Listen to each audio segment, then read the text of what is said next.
Hello and welcome to the Ellen Made Book Club and my review of The Mare by Angharad Hampshire. I'll start off by saying that this was one of my favorite reads from 2024. It's a very thought-provoking book and it made me think a lot and feel a lot, and I think it's very well written, so I highly recommend it. I first heard about this book from Ben at Ben Reads Good. If you're not subscribed to his channel already, I would highly recommend to check it out. He talked about this book in a video where he was talking about unknown books that were potential nominees for the Booker Prize. He hadn't read the book and it wasn't nominated for the Booker Prize, but he presented the premise and I just found it so intriguing, I immediately ordered it. It isn't like any other book that I've ever read, but it was everything that I had hoped for it to be. It's thought-provoking and uncomfortable. It's human and inhumane. It's absolutely horrific and it's challenging and also really, really good. I have a shorter review of this book in my December wrap-up, but in this video I'm going to go into a little bit more depth about the book and how it's written and my experience of reading it and all of the questions that it asks. There won't be any spoilers for the story itself in this video either, but if you want to experience it for yourself and have your own reflections without my words in your head, yeah, I would recommend to read it and come back later. I also want to mention that this story is not focused on the victims of the Second World War, and so for that reason my review of it won't be either. And it feels wrong to talk about the Second World War without, putting the victims of it at the forefront, but that just isn't what this story is about, and I think there's a point to that, and I will get to that later. Instead, the story focuses on a woman who found herself to be one of the perpetrators of this war, and it leaves the reader with a bunch of questions like, was that her fault? Is she an evil person? Can she be forgiven?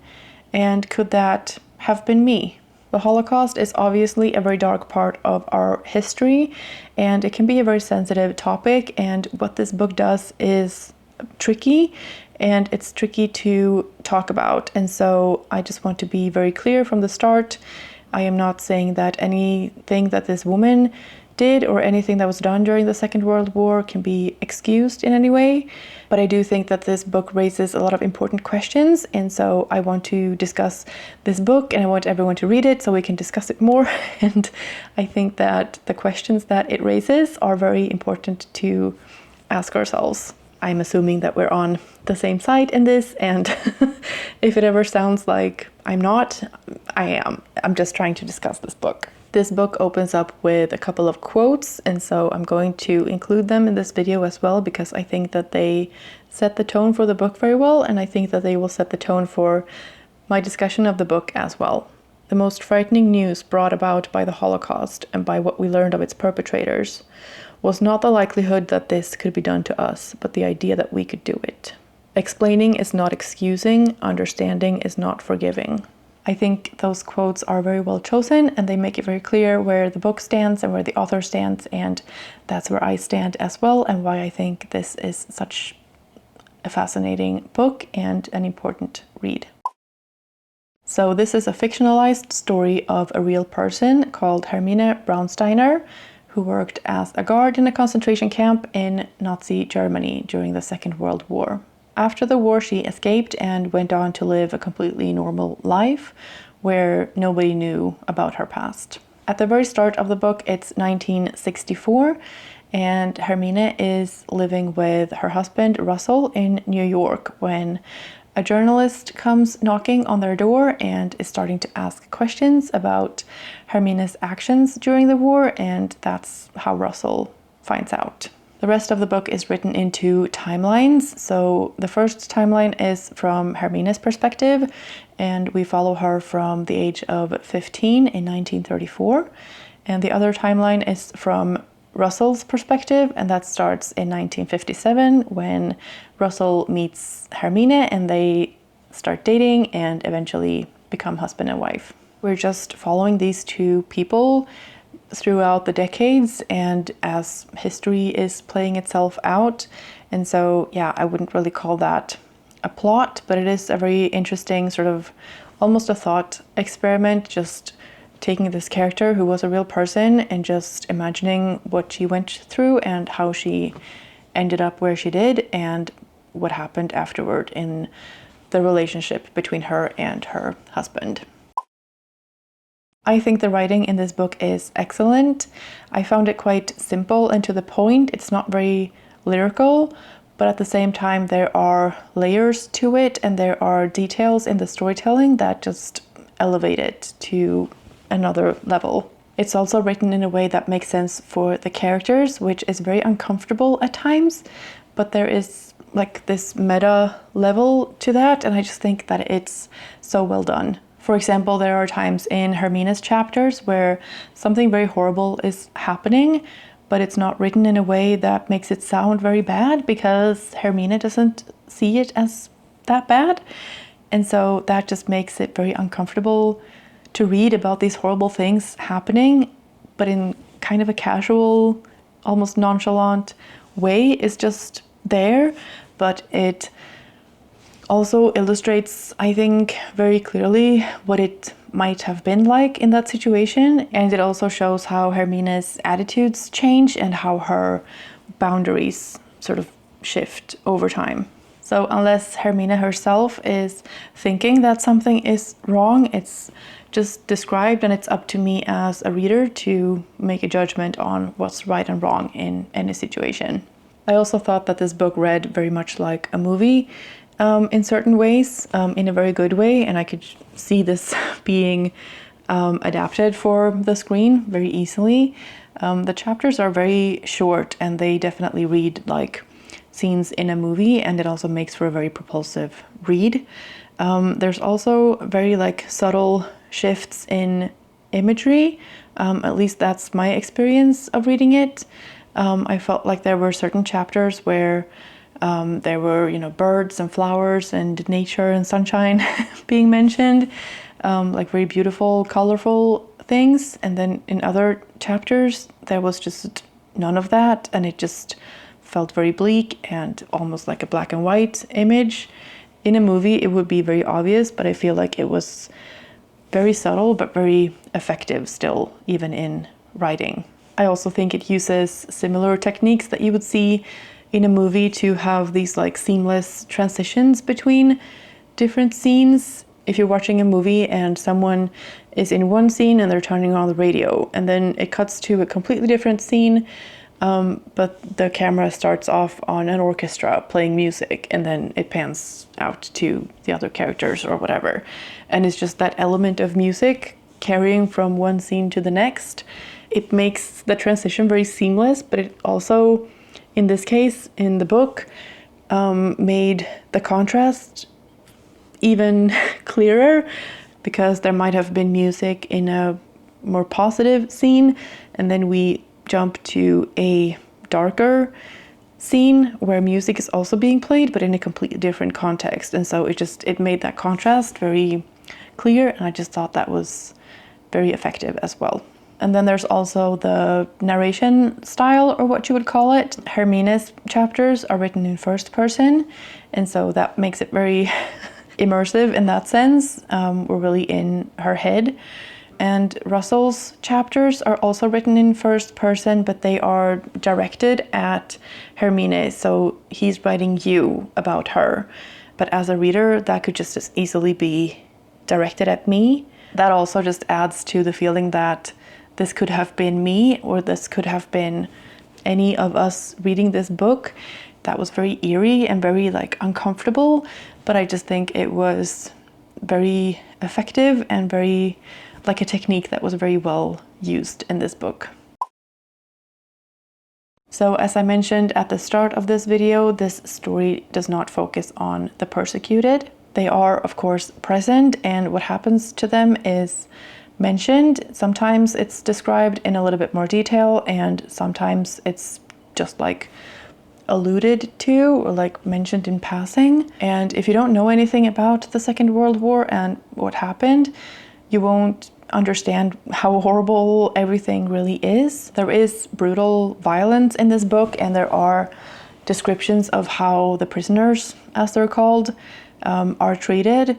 And there are mentions of the gas chambers and things like that. So it's all there and it's all like in the background, but it's described and mentioned in a kind of casual way, at least like compared to the reality. And a lot of the time, the horrors that the prisoners are living through are told more in terms of like being an inconvenience for the guards. And so the focus isn't on the people who are suffering and dying in huge numbers. It is just an inconvenience to the guards to teach them things when they just fall down and die, or that it smells bad.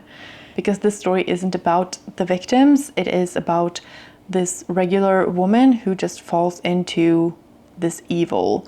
And the way that she is describing what happens to the prisoners, again, as they're called, is just reflective of how little Hermine herself thinks about them. She doesn't consider them human, so why would she, care that much about what happens to them? Like, those things are very uncomfortable to read, but it just has to be written that way to fully understand what her perspective really is. So let's talk a little bit more about Hermine as a character. She was a real person who was extradited to Germany for war crimes, but her thoughts and experiences in this book are fictionalized by the author, and so this discussion is about the character in the book. So in the beginning of the book, we meet Hermine when she's 15. She then goes on to work in London, I think, in England at least, and her boss calls her into his office and he lets her know that Austria, where she's from, has been overtaken by Germany. And so she is very worried for her family who are living in Austria. And yeah, she's just reacting the way any young girl would, because she is just an ordinary girl. She has not been brought up to be evil or violent or criminal. She wants to be a nurse. And so there's no reason in the start of the book for us to not be on her side or not, think that she is a good person. And as the story progresses and she comes back to Germany to work there, there is a lot of negative and dehumanizing talk about Jews, and that is very uncomfortable to read as well. But it also sets the scene for Hermine's trajectory throughout the rest of the story. The other perspective in this book is, of course, Russell, her husband, and his dilemma is also a very interesting one to think about. He has this wife that he loves and that he has built a life with. She's just a woman that he sees as a wonderful person who would never do anything bad. And then he learns that she used to work as a guard in a concentration camp. And, he is American and he was fighting on the other side in the war, and they are aware of that, and but he was not aware of what she had done and what she's now being accused of. And so his reactions to that and how he handles that situation, and is he going to stay with her and support her, or is it going to be too much for him, and how all of the people around them are reacting and everything like that. And so yeah, that's also a very interesting perspective, and I really appreciated that being a part of this story as well.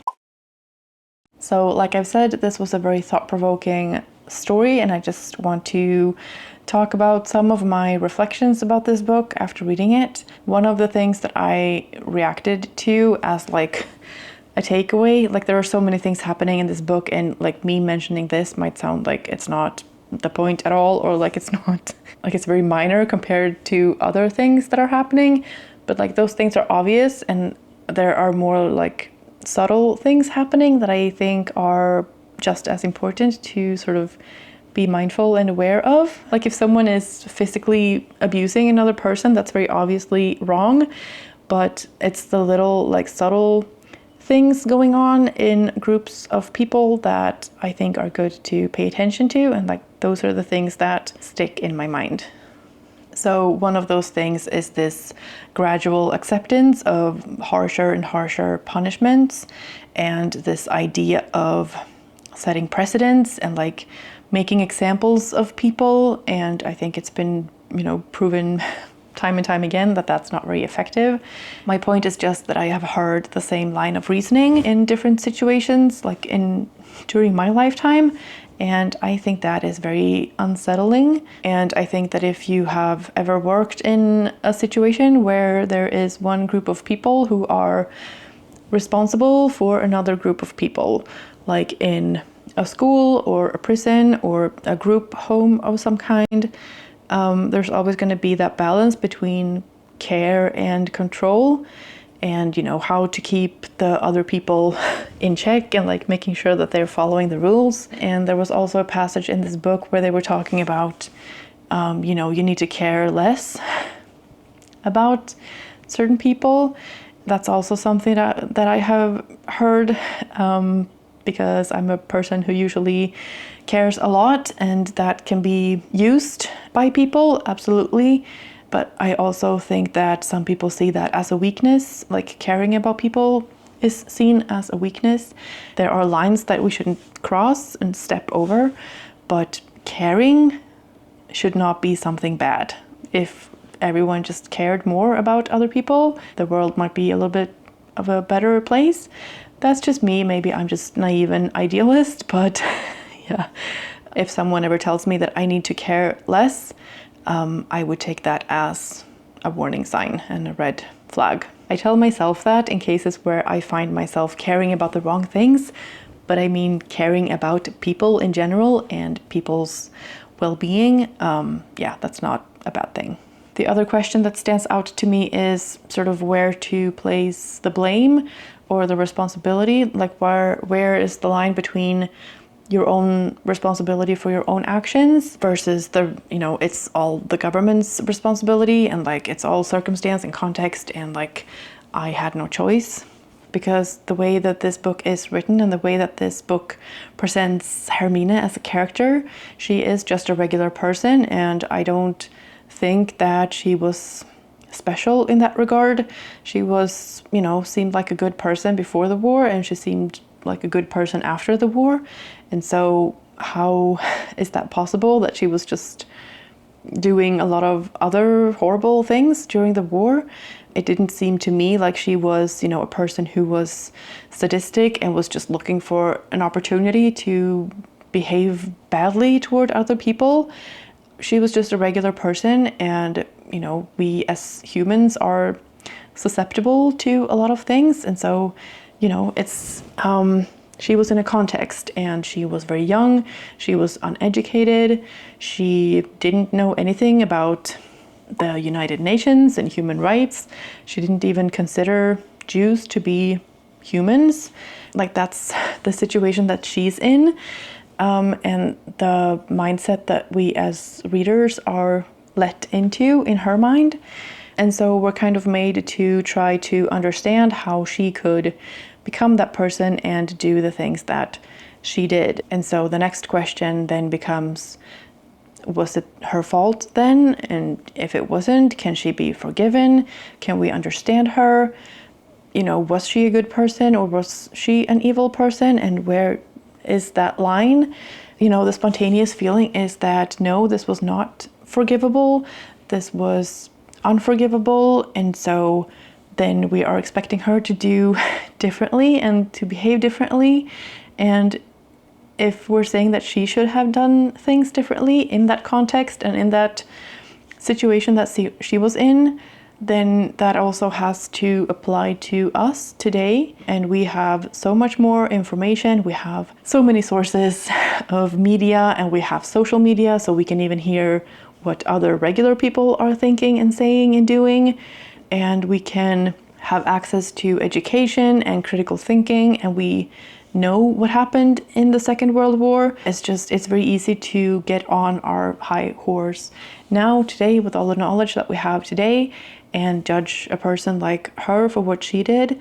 And I'm not saying that it's forgivable or anything like that. I'm just saying that I think it's foolish to think that that could never have been me, or that could never have been you within that same context and circumstance. And so now that we have all of that knowledge and information and history, what do we do with that? Because there are still a lot of situations, big and small, where we might feel like we have no choice, or if we do this and that to stand up to something, we will lose ourselves. Or it can even be, you know, this is such a big thing, it doesn't matter what I do, I can't make a difference anyway, so why bother? Like, isn't that exactly what we're asking of someone like Hermine? Like, if we're saying that her actions are unforgivable, aren't we asking her to risk everything to stand up to this big horror event that, you know, she can't really make a difference in anyways? And I mean, of course, we're asking that of all of the people, and if all of the people had done that at the same time, things might have been different, obviously. That's just the question that is important to ask yourself, I think. What would you be willing to sacrifice to stand up for your values and what you believe in? I don't think that the point of this book is forgiveness or placing blame or even Hermine herself as a character. I think the point is just to make sure that this never happens again.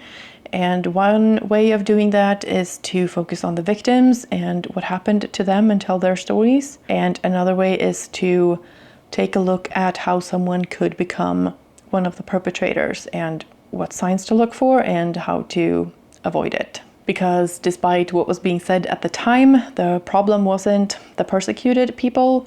The problem was that other people were following along with this craziness and pushing their boundaries further and further away and caring less and less about other people.